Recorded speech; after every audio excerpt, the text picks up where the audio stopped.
we get into this work because we want to help, but it's rough. Jamie Sinclair was a supported living house manager in the Lower East Side of Vancouver. I had one gentleman who thought that the CIA had put a chip in his head, and so the way he would get rid of it was setting his hair on fire. I had one individual who went to the hospital and he said, like, I'm gonna kill myself. And they turned him away, so he walked across the Granville Street Bridge and he jumped off. Today, she shares her experiences to shed light on the urgent need for change. First responders and police would come into my building and they would say to me, I could never do your job. There's this whole new generation of trauma that's being created with frontline workers that people aren't seeing. What's up, everybody? My name is Dan, full-time podcaster, public speaker, and advocate. And I talked to Jamie about her experiences, how she got through it, and what she thinks could change to better support our frontline workers right here on Hard Knocks Talks, your addictions podcast. Thanks for joining us today. Good. Is there Absolutely. is there anything that you'd like to say before we jump in? Thanks for having me. That's it? That's it. Okay, let's go. This is Hard Knocks Talks. Okay, if you are struggling with the substance use of a loved one or have tragically lost a loved one to drug-related harms, reach out to Stronger Together Canada, peer-led support groups by Mum Stop the Harm. If you are in search of private inpatient addictions treatment, check out Prairie Sky Recovery Centre, located in Leipzig, Saskatchewan. If you are looking for help with criminal record suspensions, the Elizabeth Fry Society of Saskatchewan covers all associated costs for women or gender-diverse individuals to apply for criminal record suspensions. Reach out to Chelsea at 306-668-0635 to make contact. To learn more about all of today's sponsors, to check out our merch, or if you want to show us some love and buy us a coffee, all of those links are in the show notes below. So tell us a little bit about your experiences running these houses and some of the things that you've learned along the way. So about 6.5 years ago, I'd worked in private healthcare in management for about 20 years. Mm-hmm. And at the age of 41, I decided to quit my cushy job and go back to university. Mm-hmm. Terrifying, because I was old and I hadn't been in school for, 20 years. I did that too. And I know how terrifying it is. The first month I was in school, my hands and my feet were like sweating, like right? Just to show up in class. Like I thought my brain was cooked. Did you think your brain was cooked? Oh, it was. Confirmed. No, it absolutely was. So I had applied for this program. And, one of the things that I find when you stop using substances and try and reintegrate, there's so many barriers set up.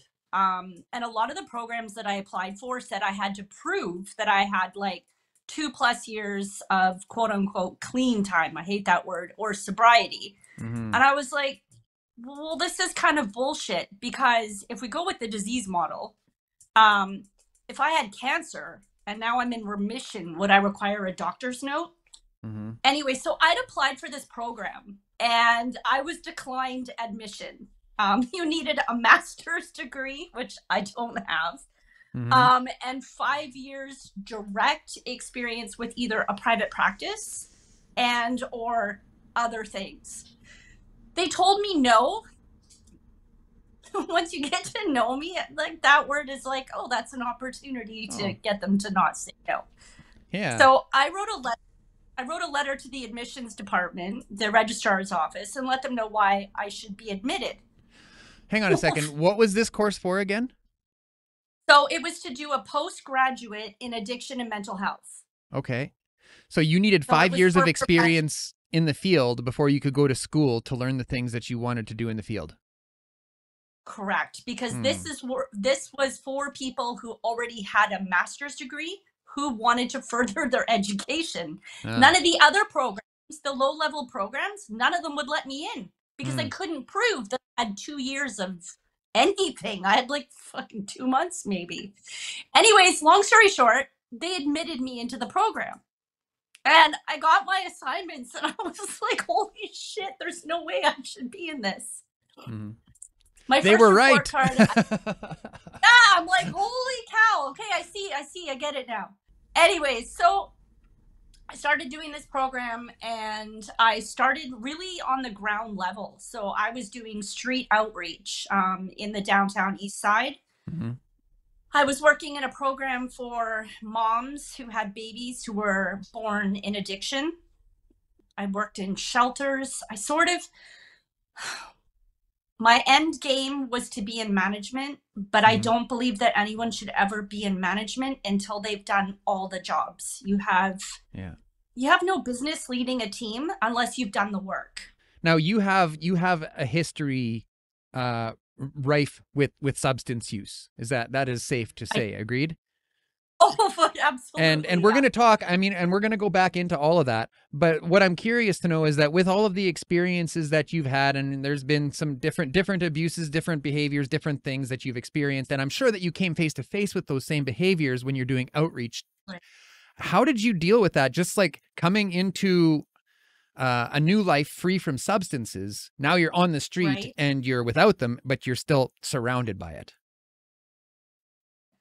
I think that can go either way for people. And I've seen that. And I Mhm. advocate for that now because I've been around for, the last 6 years doing this work. For me, it was a daily reminder of how grateful I was to be free of substances. Seeing people, in that absolute survival mode of, your next fix. So being free of that and seeing it every day, day in and day out, it didn't make me want it. It made me grateful that I wasn't living that life anymore because that's like being buried alive. Mm-hmm. Now you mentioned that you moved up, right? And you I, wanted to experience all of the different roles in these organizations. Now, when we're talking about supported living, like we're talking about people who are just coming skidding in, and you know what that likes. What that's like to come skidding in. So where did you struggle the most then? so the building that I took over, um, if you ask people in Vancouver, anyone who's worked in this industry, when I say the building that I ran, and their first response is they don't believe me. Are you allowed to say the Um, name? I'm not going to, just out of respect for the residents, Mm. when I talk about it in their privacy. But I can tell you that, so the building I was running was owned by BC Housing. It was over 100 years old. It was an old hotel. It was falling apart at the seams. It was Is it pretty infested with rats. famous? Is it in Gabor Mate's book, Realm of Hungry Ghosts? You can't. Not You this one, but Gabor, he would know the building. okay? And I work in all the buildings now. Okay. So in my new role, so I know all the buildings in Vancouver. Now we're Anyway, playing so like a game of Clue. yeah, exactly. Is it So blue? my building had the highest percentage of individuals who were living with extreme mental health issues that were supposed to be managed in community with concurrent substance misuse disorder. So my building, imagine 100 people who could have a diagnosis such as schizoaffective that was also smoking a lot of crack. Um, it was it was soul draining. Our system is so broken, and I fought so hard for my residents. There was, I think the biggest thing that people miss when, they make comments like, oh, they should just get a job or they should just quit using drugs or I had an entire floor of youth in my building, aged 19 to 24. Um, these kids grew up with trauma that most people could never relate to. And, mental health issues. And you try and get these people connected to mental health teams to help them manage in community, and you have people who are sectioned under the mental health act, so they're struggling so much that they've been sectioned. However, the person who's responsible for their care have 80 other people like that. So when I tell you people would literally set themselves on fire, I'm not exaggerating. Why would they I set had themselves on residents fire? because their mental health was so bad. I had one gentleman who thought that the CIA had put a chip in his head. And so the way he would get rid of it was setting his hair on fire. I had people who would self-refer to emerge. I had one individual who, he was pretty self-aware, and he went to the hospital and he said, like, I'm going to kill myself. And they turned him away. So he walked across the Granville Street Bridge and he jumped off. So I saw that kind of stuff day in and day out. I saw, like, it still haunts me. I had people who would come into my office and they're like, Jay, I'm ready. I don't want to live this life anymore. I need help. And I would get on the phone, and like, I have connections. So I would get on the phone and I'd be like, oh my gosh, I've got this person sitting here with me right now. Do you have a bed? 99% of the time there's no bed, and they die waiting. Yeah. I sat with more people than anyone should, waiting for the coroner to come, and then you're working with there's this whole new generation of trauma that's being created with frontline workers that people aren't seeing. We talk about first responders. They've got it rough, but first responders and police would come into my building and they would say to me, I could never do your job. Your job is way more dangerous than mine. For reference, it's hard to see, but I'm 5'4" and maybe 100 pounds soaking wet, and I was running one of the most dangerous buildings in Vancouver. But we see the stuff first that leads us to calling 911, and there's not enough support. Yeah. Yeah, and I suppose part of the trauma that comes with all of that frontline work is not only witnessing the things going on, but seeing firsthand how these things could be more preventable if a little more resources were available. Absolutely. Just so that you feel feeling. like, And I was just talking on Friday with my friend Chantel about social workers and how working for the Ministry of Social Services and how social workers, they want to help. Like they start doing social work because they want to help people. They want to serve community. They want to make this world a better place. And then they go and work in these frameworks where they simply are not allowed to feel. They're not allowed to say certain things. They're not allowed to build relationships past a certain place.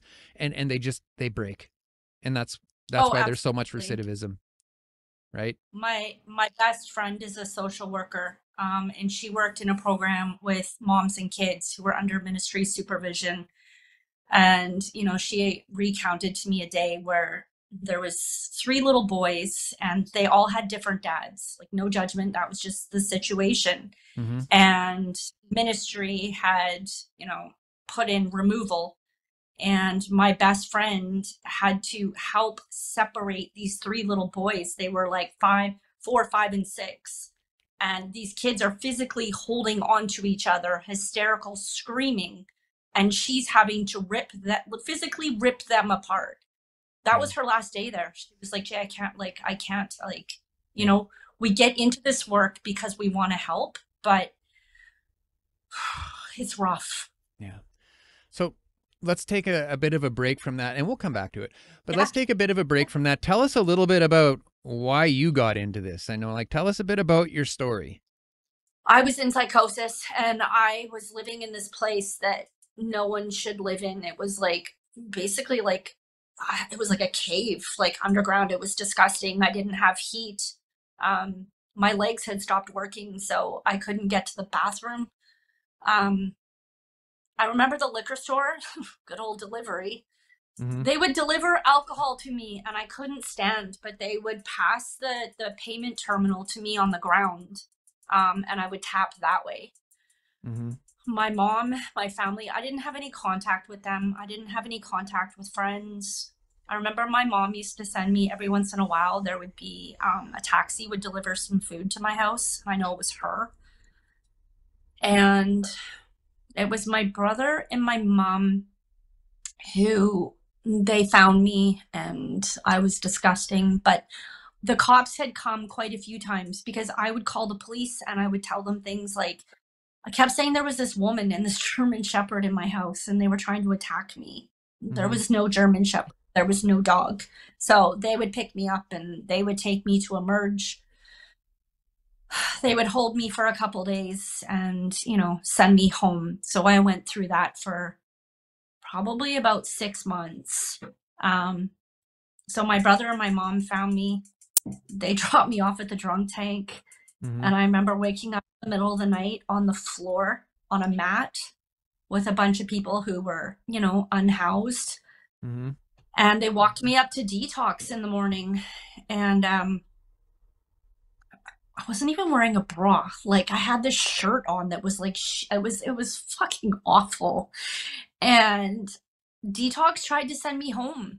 And I just kept saying, no, I'm not leaving. They're like, well, you gotta go. And I'm like, no, I don't. And I'm not going to. Mm-hmm. Before going there, I knew I was dying. Like I was projectile vomiting blood 24 hours a day. And I was relieved. I was relieved I was dying because I hated myself. I hated what I was doing to my friends and family. Thank God MAID wasn't offered back then to people in addiction, because I What's MAID? probably would have taken them that medically assisted in dying program that they're now going to offer to people in addiction. What do you think about that? Anyway, I don't think it should be offered to people in addiction. My personal opinion is that if they would have offered it to me back then, when I'm being admitted to emerge and I already want to die, and a doctor tells me basically you're so broken and you have this incurable disease, so here we'll help you, we can help you get this over with. That's really sad, because I might have taken them up on that. And I have a brilliant life today. Like, I'm at a point in my life where I can actually say, like, I'm definitely a work in progress, but I'm pretty proud of how far I've come and the work that I've done and the relationship that I have with my kids. And I think that paints a pretty, I think you are now qualified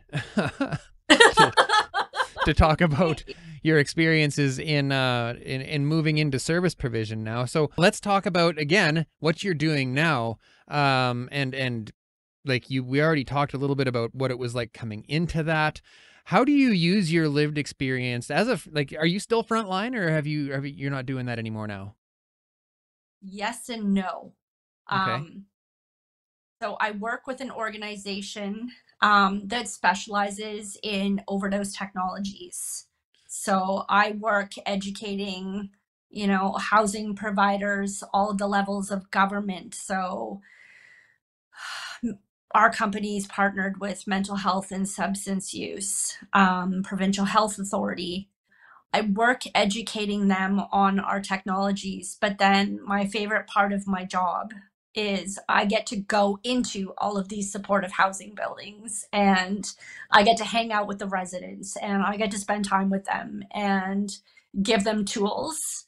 I think for me, we talk about harm reduction. So in supportive housing buildings, we hand out, the party bag, which is safe supplies, harm reduction tools. We sometimes have overdose prevention rooms, but nobody uses them. I get to give them something that's simple to use. And I say to them, you can use this or you don't. Like, don't. I'm literally giving you this because I don't want you to die. There's no reason that someone has to find you in 24 hours from now dead. Like, just don't. Yeah. Use in your room, that's fine. That's cool. Just don't die on us, please. When you came out of treatment and you had found sobriety and this beautiful little life that you'd worked so fucking hard on, and you came into a place where people were like, we need to have supervised consumption sites and we need to have a safe supply. And I don't even like using the term safe supply, because even the regulated stuff isn't safe. Alcohol is like the worst of all of them, and it's heavily regulated. So I tend to say regulated supply, and I see like you're nodding your head like you agree with me.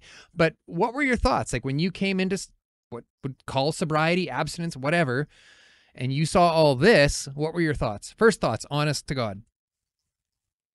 I have some fairly strong opinions on harm reduction on both sides. And it's really metamorphosed over the years. Number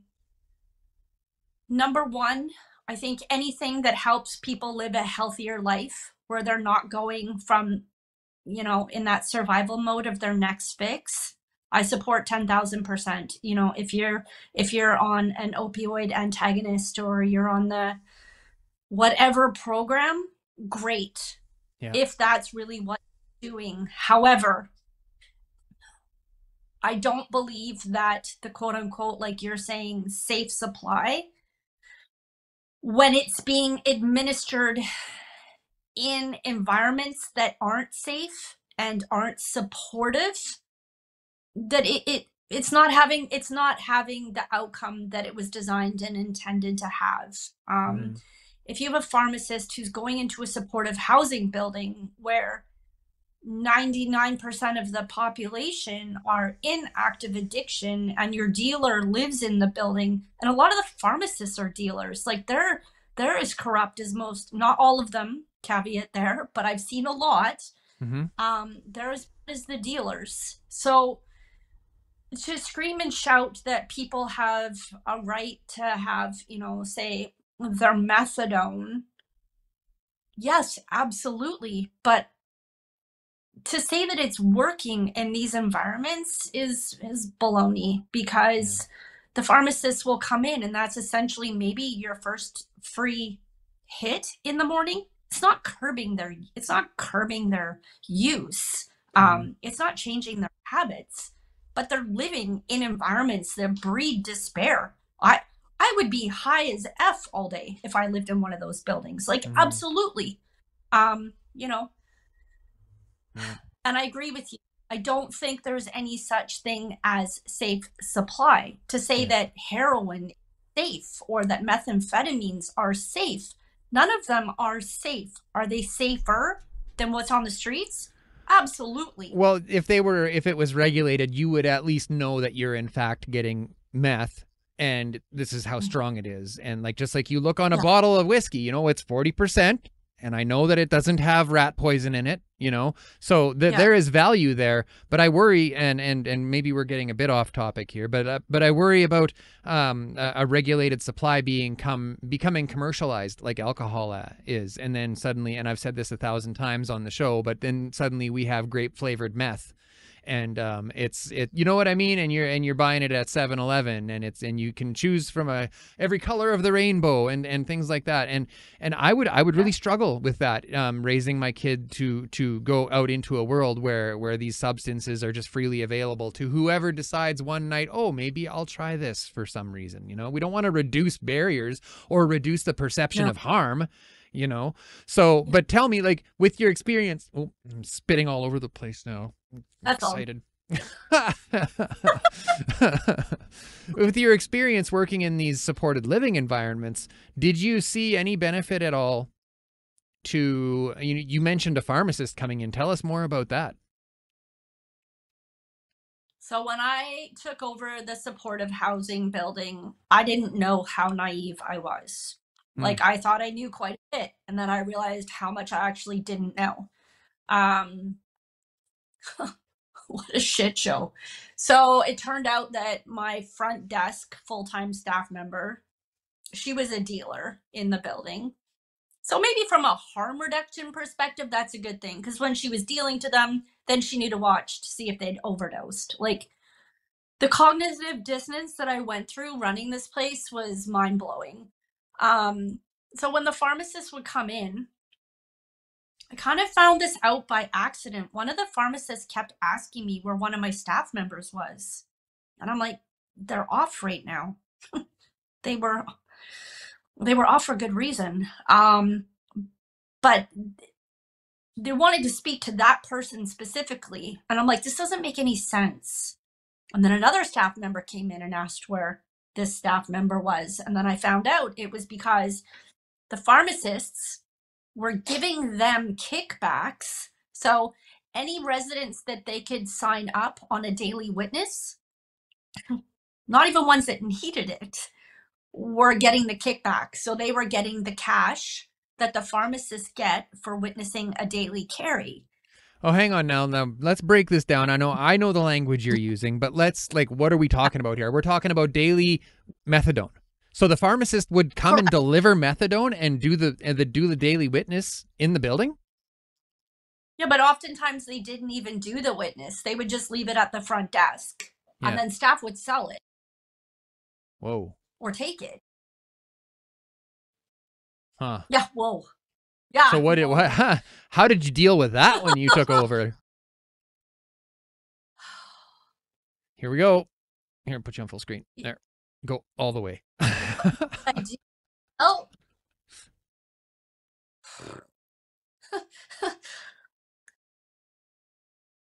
See how I'm speechless? It doesn't happen very often. Yeah. Welcome to Hard Knocks Talks, where we ask the questions that there are no answers to. So a lot of times, okay, so in the beginning of our conversation, you and I talked about, and you'd asked me like how it affected me being in recovery, and working in this environment. I think oftentimes if people are hired, whether they're still in active addiction or not, whether they're, they're working or they have a good handle on their mental health, paying someone a wage that's not a living wage, employing them in a building that is it's abusive and it can be really violent. Right, it's unwell, yes. And then expecting them not to find other ways to make income when we're still in that mindset. Like when we're in addiction, you would steal from your grandmother. So I saw these things as these are survival skills. These are skills that these individuals have learned, and they're literally trying to survive. And so while, there had to be conversations and tried to have some sort of like coaching and disciplinary action around that, it's really an opportunity to look at, these aren't bad people. These are people who are literally trying to survive. And, I'll speak for myself. I think people who are in addiction, when we're in addiction, we're master manipulators, and our survival skills, like, if the apocalypse comes, we're the ones who are going to make it through, because we'll make it through high too. Right? Yeah. But like, we know how to get shit done, and we know how to squeeze the like the water out of the rock or what have you. So it was a lot. So I stayed there for close to 2 years. How did you stay okay? How did you cope? You're on call all the time. Sounds like you're sitting with people who have overdosed or otherwise died, waiting for the coroner to show up. You've got police officers saying, "I don't want your job." How did you maintain your abstinent lifestyle through all of that? My mental health was not good. It was awful. And I knew it was time for me to leave. I remember one day after my mom died, and I was in the building, and there was this gang member in my building, and he had a machete, and I started laughing, and I'm like, "Yeah, not today, bud." And I'm like, "Holy shit. Okay, you've crossed the line here, because you should be terrified." And I wasn't. I'd become completely apathetic. You hear of like compassion burnout or empathy burnout. I was burnt out, and I recognized that I had become people that I was critical of when I first got in this industry, making comments like, this person doesn't care, they shouldn't work in this industry. And all of a sudden I was like, holy crap, that's becoming me. And it wasn't because I didn't care. It was because I just reached this peak, and I knew that if I saw one more thing that I couldn't unsee, there was a couple of deaths that, I had attended to that were really bad. And I couldn't sleep. Like when I went to bed at night, like I was scared I was honestly scared to close my eyes, because I saw the things that I saw. So we're talking about deaths as a result of a behavior rather than an overdose? Okay. Both. So I knew I had to go. I knew I was at that tipping point where like, I'm going for a grippy sock vacation if I don't get the heck out of here. I'm done. I've never heard it called that before. like the detox socks or the Yeah. Zeit socks. Like I was Yeah. heading there, my friend. Yeah. And it's still, you know, I think for frontline workers, we have to be cognizant of the fact that, I mean, my autonomic nervous system is still a complete shit show. You Mm. know, it's a process, and I became so used to, from my personal life and my professional life, living in this hyper state of fight or flight, that when I started with the company I work for now, and there's all these normal people, I felt like that segment on Sesame Street, you know, it's like one of these things doesn't belong. I was like, I'm gonna have to set some shit on fire. Like, like this, what am I like? I was so bored, um, and missed that like adrenaline rush, and it's not healthy. Let's make a little survival guide, you and me, right now.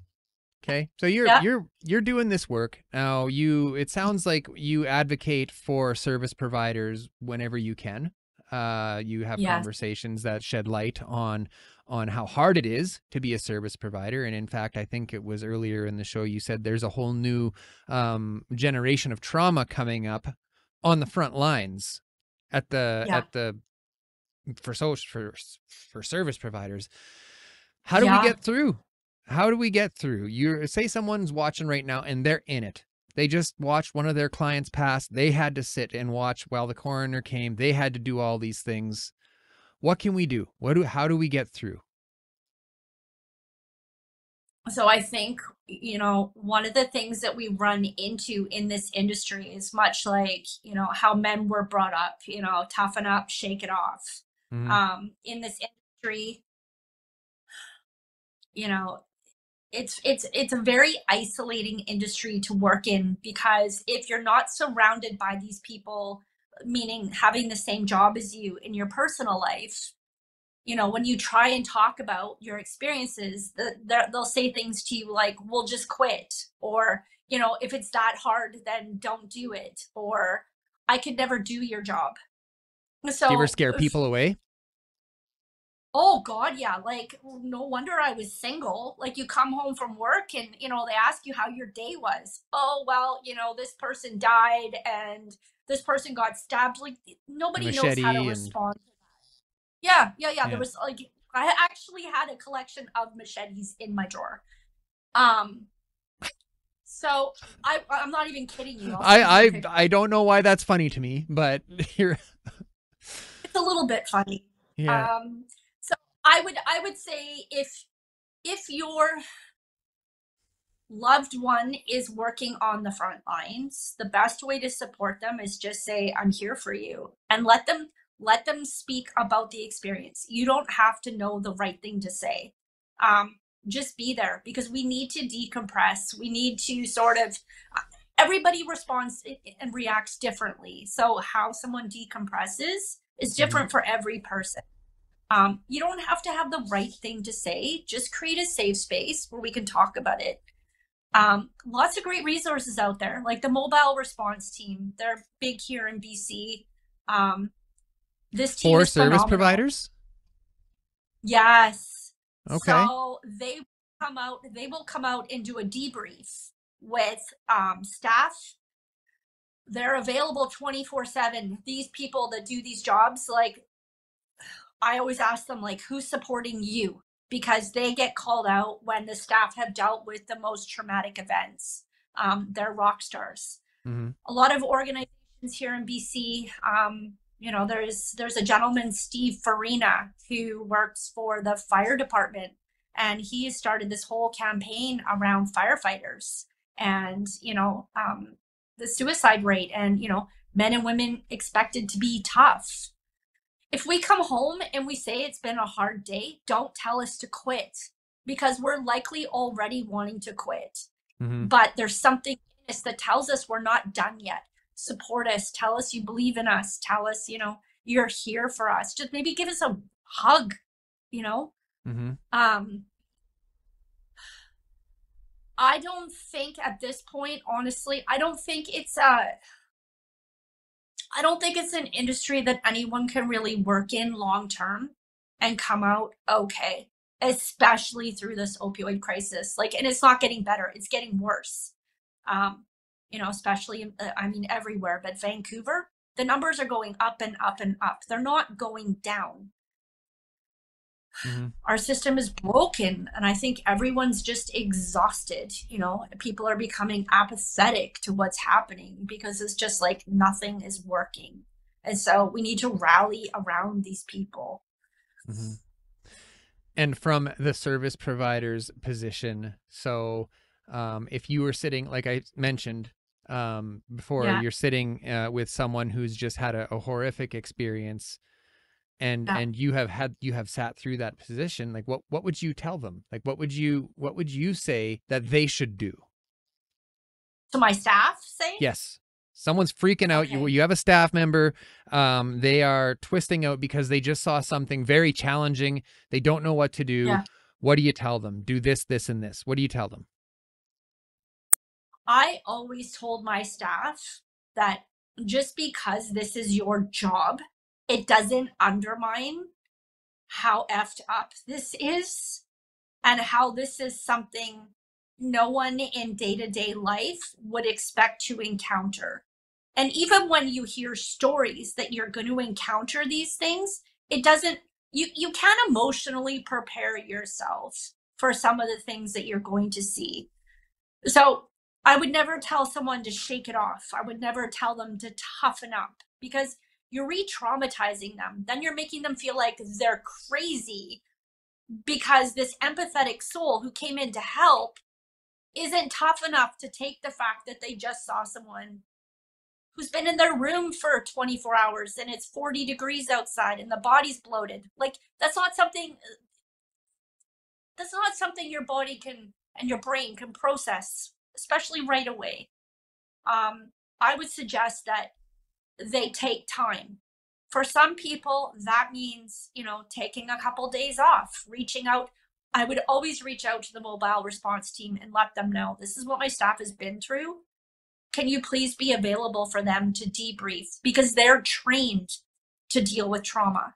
Mm-hmm. We can't expect our friends and family, if they don't work in the industry, to know how to deal with us when we've been through trauma. Mm-hmm. For some people, sitting at home alone, especially if, you know, say they're in 12-step, isolating for them, they've been told that that's not the right thing to do. So I would say, you know what, if you want to come to work, you can just hang out with me. Humor. There's videos circulating around of me of wearing men's disposable underwear on top of my pants and doing dances in the hall while, you know, there's gang members. To diffuse, you know, I have a pretty effed up sense of humor, and sometimes cracking a joke or making fun of myself for acting like a jackass Mm-hmm. is the best way to sort of like defuse what's happening. Yeah. Yeah. Thanks so much for joining us today. Yeah, absolutely. Thank you for having me. Yeah, you're very welcome. We'll let you go.